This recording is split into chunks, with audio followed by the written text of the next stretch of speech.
జై వాసవి 9వ అధ్యాయం కీర్తి కన్యకామణి చరిత్ర.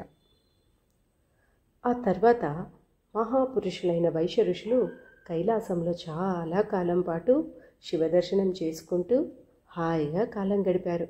ఆ ఋషులు అద్భుతమైన మనోహర మణిమయ పర్వత భూముల్లో ఆశ్చర్యకరమైన గుహల్లో స్వేచ్ఛగా విహరించేవారు.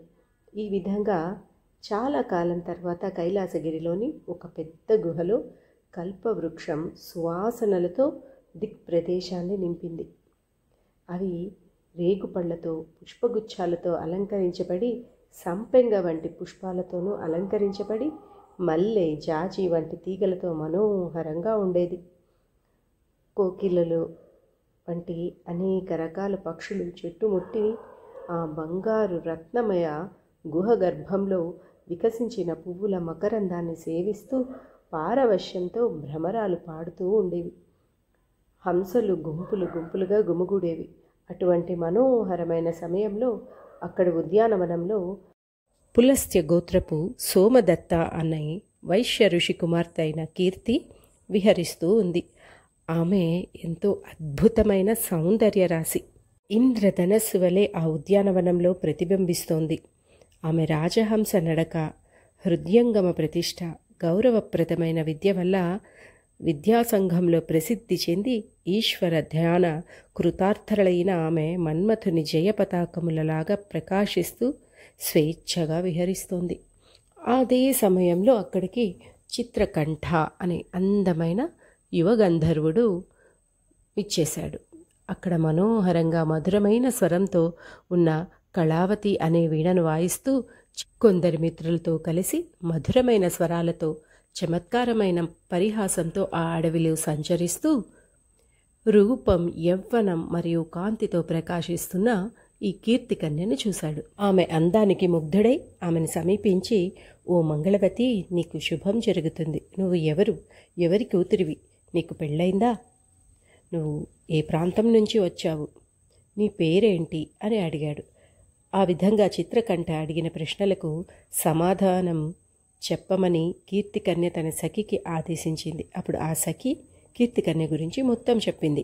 గంధర్వుడు అంతా విని, ఓ మంగళవతి, వికసించిన పువ్వుల వంటి నీ మాటలు వినే అదృష్టం నాకు లేదా? నీ అందానికి నేను ముగ్ధుడైపోయాను. ఇప్పుడే నన్ను దైవ సాక్షిగా అంగీకరించు. నువ్వు లేకపోతే నేను జీవించలేను అని అన్నాడు. అప్పుడు సాధ్వి అయిన కీర్తికన్యకి కోపం వచ్చి, అయ్యా చాలు, నీ వట్టి మాటలు ఆపండి. నాకు తల్లిదండ్రులున్నారు. మా నాన్న ఎవరికిచ్చి చేస్తే ఆయనే నా భర్త అని చెప్పి ఇంటికి వెళ్ళిపోయి తండ్రికి ఇదంతా జరిగిందంతా చెప్పింది. ఆ గంధర్వుడు మన్మథుని బాణాలకు హృదయ విదారకంగా ఆమె ఇంటికి వెళ్ళి అక్కడ ఉన్న వైశ్య ఋషుల సాంగత్యాన్ని చూసి కీర్తికన్యతో తన వివాహం జరిపించమని వినయంగా ప్రార్థించాడు.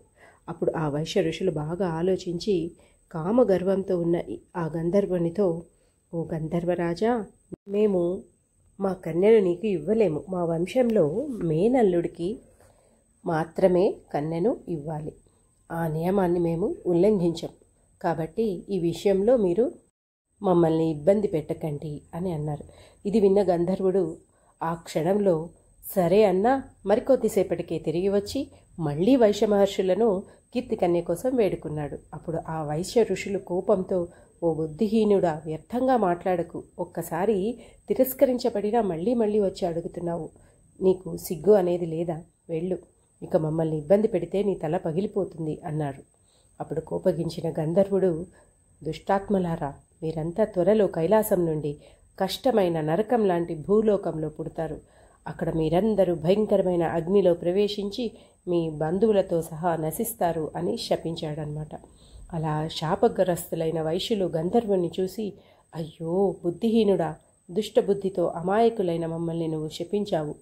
ఆ పాపం వల్ల నీవు కూడా స్వర్గభ్రష్టుడివై మధ్యలో లోకంలో కష్టకరమైన మానవ జన్మని పొంది భయంకరమైన ఆకస్మిక పిడుగు వంటి స్వరాన్ని విని ఘోరమైన మృత్యువుని చవిచూస్తావు అని శపించేశారు. ఇలా ఘోర శాపం పొందిన దుఃఖంతో కుమిలిపోయిన గంధర్వుడు పాములా నిట్టూరుస్తూ వచ్చిన దారిలోనే తిరిగి వెళ్ళిపోయాడు. అప్పుడు ఆ వైశ్య ఋషులు శివుని సన్నిధికి వచ్చి జరిగిందంతా చెప్పుకొని ఇక మా భారమంతా నీదే తండ్రి అని చెప్పుకున్నారు. జై వాసవి 9వ అధ్యాయం సంపూర్ణం.